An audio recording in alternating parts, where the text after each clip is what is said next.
All right, enough of that. Hi.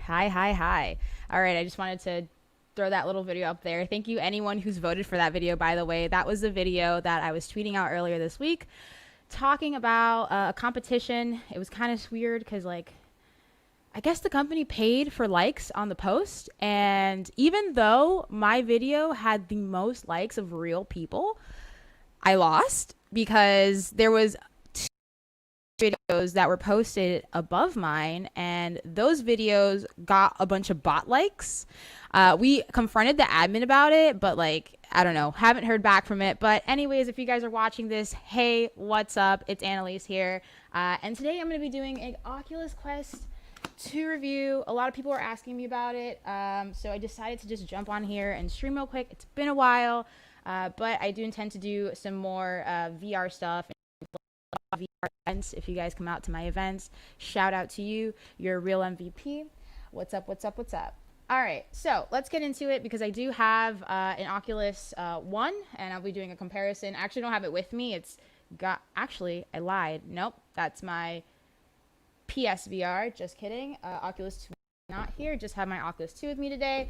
Now, I'm going to say a few things off the bat about the Oculus 2. There's a lot of negative reviews about the Oculus out there, and I honestly don't know why.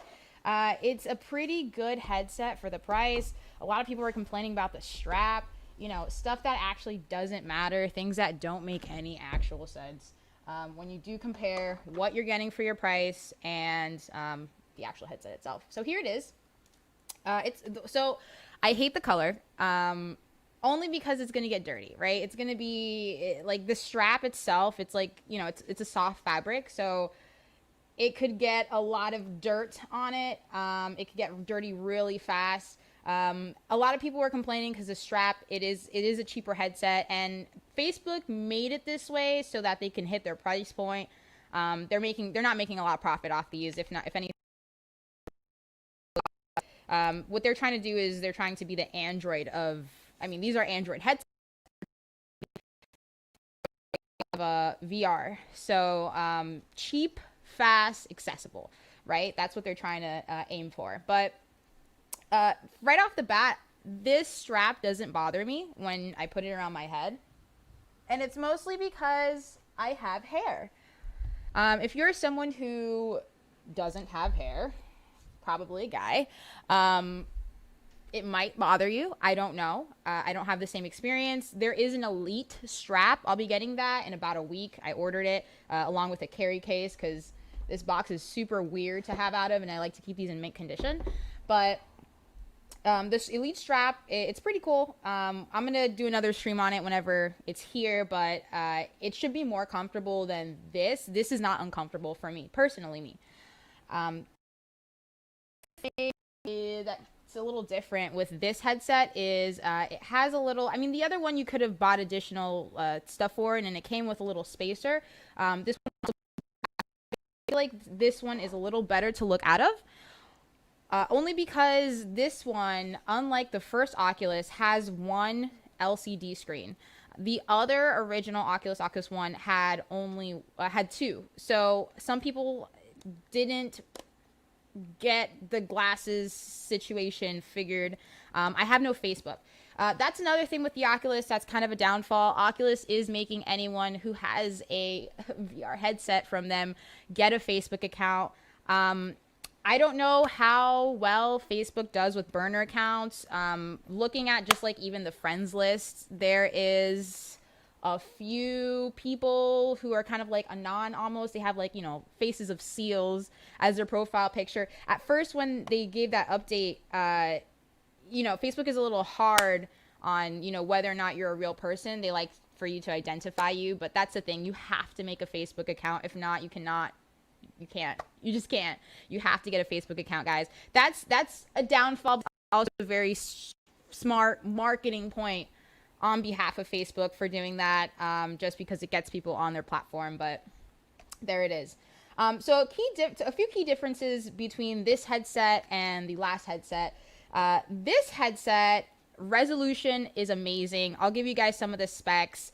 So it runs at 1830 by 1920 per eye. compared to the last generation and some of the other VR headsets that are out there. They run at 1440 by 1600. So definitely a huge upgrade when it comes to resolution, and it runs the Snapdragon XR2, so good processor in there. But however, I will say the battery life is not as great, but that's only because they didn't want to make it as heavy. One. Two, again, trying to hit that price point. This headset out the box comes starting off at $299, which is an amazing price for a VR headset. It's like I'm telling you, the resolution compared to the first Oculus, when you compare it to this one, is just like it's a ballpark. It blows it out the park. It doesn't make any sense to get an Oculus One at this rate. I don't even think they're making it. They discontinued making them. They're not even making them anymore. So go straight to this. This is a really good intro headset. Now, I'm not saying this is the best headset out there because it's not, but it is something that's good for the price. So the audio on this, the audio comes out, it used to be, I think it used to come out, I wish I had my one with me, but I'm pretty sure it used to come out of the headset itself. This time, it looks like it's coming out these kind of like little holes. I don't know if you can see it on the side here, right there. Yeah, you can see it there. It has these little holes that, those are basically the speakers where you listen from. And the mic is actually not bad either. It has a pretty good, speaker mic setup for the basic. Obviously, if you want a full immersive experience, slap on some headphones, slap on a headphone with a mic. Not a big deal. Again, instead of having to pay extra money for prime quality hearing like some of the headsets they bring like external little microphone little headsets that you can like put on your ear.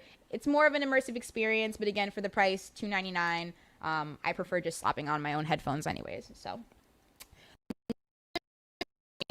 the way you set up it, there used to be a button for your field of view to focus your eyes, because obviously the spacing between your eyes, we're not cookies, we're humans.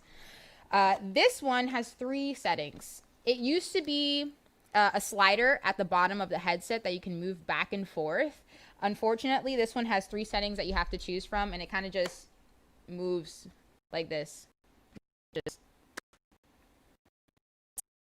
You do that 3 times. That's a downfall for some people, because some people don't fit within the category of those 3 settings. It might be a little off for them. It's a hit or miss. That's a hit or miss situation. Regarding the Facebook account, does it say this one box, make a buyer beware of the product? Does it say on the box? Let's look. That's a great question. Let's look at the guidelines here. What they did do is just like Facebook has been branding, Instagram and WhatsApp and all that. They did brand it, from Facebook right at the front.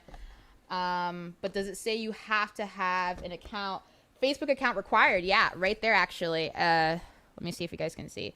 I don't know. I don't want it to get blurred. It's right at the corner. Oh, there it is. Or you can't really see it, but right here it says Facebook. No, right here it says Facebook account required. So they do tell people that you have to have a Facebook account. But yeah, the battery life on the controllers, however, fantastic compared to the first one. Still on the same batteries since I got it. And it also tells you on the screen now, well, the battery life. I don't remember the first generation telling you your battery life. You kind of just had to guess, honestly. But this one, the battery life is so much better. It lasts forever. I love it, honestly. I would recommend everyone to get a case for these controllers. These controllers are super delicate. I broke my last ones. A friend was playing, I think he was playing a zombie game, and he punched a table. Like these controllers are super, super delicate. You definitely should get a case for these. There's skins and stuff you can slap on the headset, but it's not necessary. This headset is so much lighter than the first generation. That's another thing. I used to get VR face really, really bad, and that just does not help my facial structure whatsoever.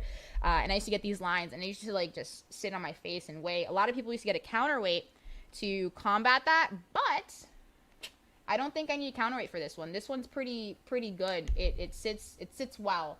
I like it. Another thing is with these controllers, they're a little different than the other ones. These controllers are bigger. So the headset itself is smaller, and the controllers are bigger. So they kind of flip that. It has like a thumb resting spot now. Like, I don't know if you can see, but you rest your thumb there.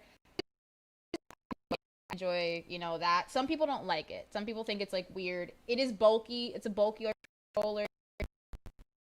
I don't mind it. It has just about the same buttons that it did before, same sensors. Nothing too different on the controllers rather than it being wider and it having that thumb spot.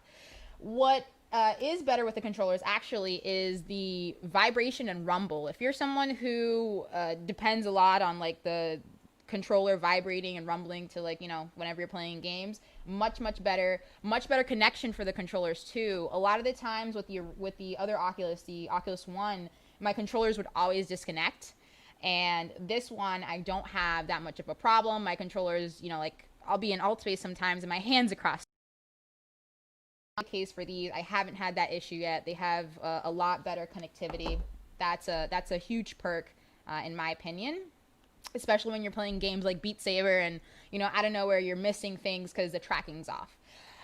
So another thing is, if you guys are into VR chat's probably the worst app designed on the Oculus App Store. I don't know why. For the love of God, somebody just please fix VR chat. But VR chat is a pretty heavy computer VR based application as well. So that could probably be it, because these headsets are wireless. They do not require you to have any cables plugged up to them. There is a link cable that you can do, like if you want to play Half-Life Alyx, for example, that's a PC game.